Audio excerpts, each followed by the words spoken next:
tu as l'impression que tout s'accélère, que plus rien n'est stable et que tu perds pied au milieu de ce chaos. Dans cette vidéo, je vais te montrer en détail comment rester aligné et concentré, même quand tout change autour de toi. Si tu ne développes pas cette stabilité intérieure, tu seras malheureusement à la merci des divers événements extérieurs. Et tout ceci au lieu de rester maître de ton cap. Alors avant d'avancer plus en détail dans cette vidéo, n'hésite pas à télécharger mon guide sur les 20 petits hacks, les petites astuces pour être plus heureux au quotidien.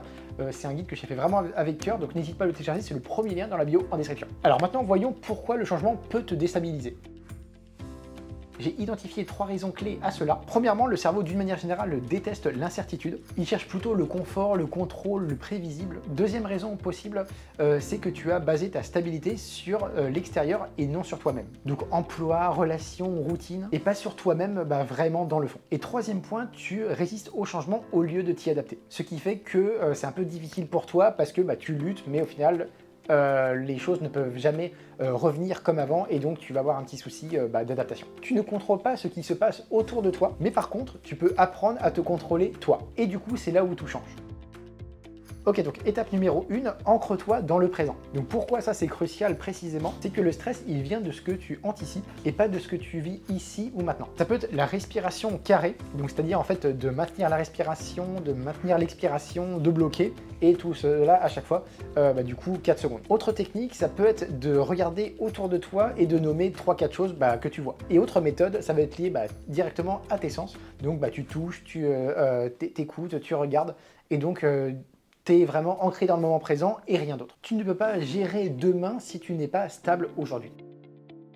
L'étape numéro 2 ici, ça va être de créer tes propres repères internes. Pourquoi au final tu te sens perdu? Tout simplement parce que tes repères qui sont externes et pas liés à toi directement. Il faut au contraire que tu crées des repères vraiment internes qui seront propres à toi et qui seront stables aussi, bien entendu. Donc le but, ça va être de créer des ancrages personnels. Donc comme par exemple écrire 5 minutes chaque matin, lire quotidiennement, un geste ou rituel de recentrage quand tu commences un petit peu à déraper, et des phrases telles que je suis là, je suis capable, je suis présent. Tout cela, ça va te permettre vraiment d'avoir des rituels toi de manière interne et ne jamais dépendre comme ça de l'extérieur par rapport à ta stabilité, et donc tu seras moins du coup sujet à être un peu perturbé s'il se passe des choses à l'extérieur. Quand tout bouge dehors, crée du fixe à l'intérieur.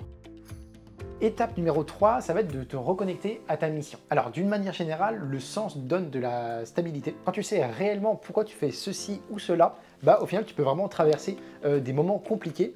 C'est pas pour ça que tu vas arrêter, parce que tu sais vraiment pourquoi la tâche en question est nécessaire pour x ou y raison, pour par rapport à de l'ambition, par rapport à ton bien-être ou je ne sais quoi. Exemple très simple, note tous les jours ce que tu veux construire, pour qui tu le fais, quel petit pas tu peux encore faire aujourd'hui pour aller encore plus de l'avant. Étape numéro 4, accepte le chaos et utilise-le. Au final, le problème, ce n'est pas tant que ça en lui-même le changement, mais plutôt le fait de penser qu'il ne devrait pas en avoir. Donc, stratégie intéressante à mettre en place pour lutter contre ça. Au lieu de résister, parce que tu ne pourras pas faire grand-chose de toute manière, embrasse plutôt le changement. Pose-toi au contraire la question, comment pourrais-je faire de ce chaos un levier? Et troisième point, note ce que le changement t'oblige à revoir, à modifier, à reconstruire chez toi d'une manière générale. Par exemple, une rupture peut être malheureuse sur l'instant T, mais peut être par contre, sur du moyen long terme, le début d'un développement extraordinaire chez toi, et une suite de modifications qui va faire que tu seras une personne complètement différente dans le bien à la suite de ça. Une perte d'emploi ou un licenciement peut par exemple te pousser au contraire à aller vraiment vers quelque chose qui t'anime au quotidien, quelque chose qui sera plus connecté à toi-même, ou ce genre de choses.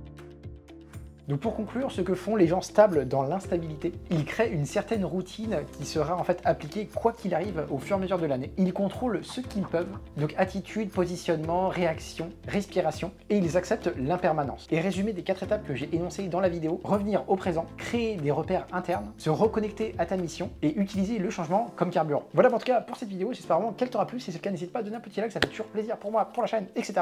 Et puis moi je te dis à bientôt, salut!